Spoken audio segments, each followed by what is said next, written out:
I'd like to know, does the younger generation feel they're dealing with what the older generation has left behind? Because that's kind of a generational thing.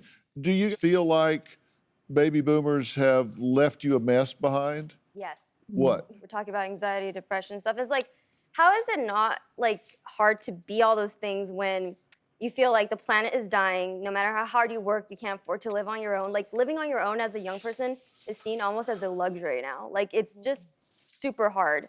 And like when you're a professor, right? And like he said, thank you so much for being a professor. You're very underappreciated.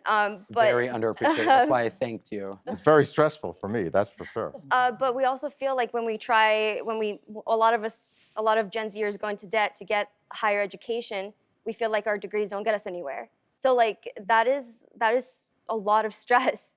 And all these things all together is just, you could only imagine like how we feel like on the daily trying to be better in our lives. And you're not even mentioning what I think is so appalling is gun violence. That is what has really increased for Generation Z. And I think that the older generation has left you vulnerable to that. You're leaving us $31 trillion in debt. Yeah. Yeah, past generations, baby boomers, silent generation, they lived beyond their means. They wanted all these benefits they weren't willing to pay for. It's up to $250,000 per taxpayer. We will be paying off what you guys enjoyed for the rest of our life. So I'm sorry, I can see why we look at y'all and say, okay, boomer. Well, okay, but I gotta clarify, I'm not a boomer, okay? So I am an Xer, so, let's put me right. But yes, no, you're right. And I also think that's why Generation Z is rethinking college. I disagree with some of that because rethinking college, there are jobs and options that you all have that we didn't have. That pays a lot of money. There's a lot of benefits to it. So like, for instance, somebody goes to school for 8 years or 6 years to become a therapist. Well, you all can be a life coach. You can take a class like that will make you a life coach and address some of these same issues without the academic knowledge that comes with it. And you're saying that it's hard for you to live? Well, imagine what it is with all the prices that have gone up because of some of the things like technology. Like the phone that we showed a minute ago, that was $6 a month, right? Now my phone is $120 a month. And we have to continue to keep working.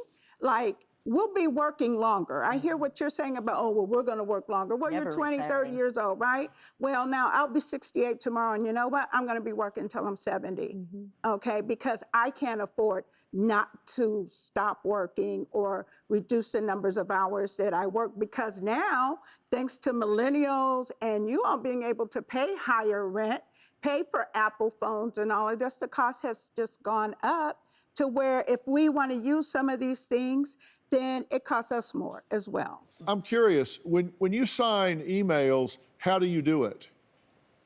I think so. It depends on the context of how I'm doing it. If it's in a professional work setting, I think best is still the common way.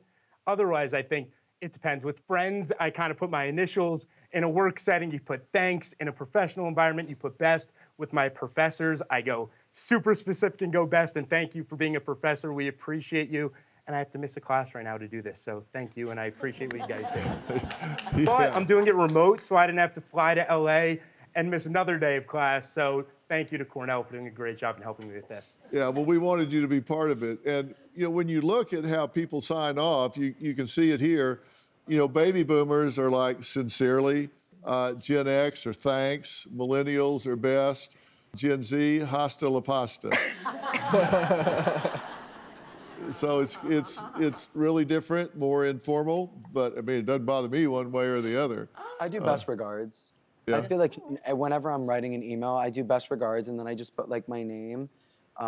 Definitely not gonna do hasta la pasta. Imagine me sending that to someone, come on. I definitely do best regards. You know what I've learned in restaurants, when you have a young waiter, and I'll go, thank you. It used to be, you're welcome. Now it's, of course. Do you have a story or a question for me? Click the link in the description and tell me what in the world is going on.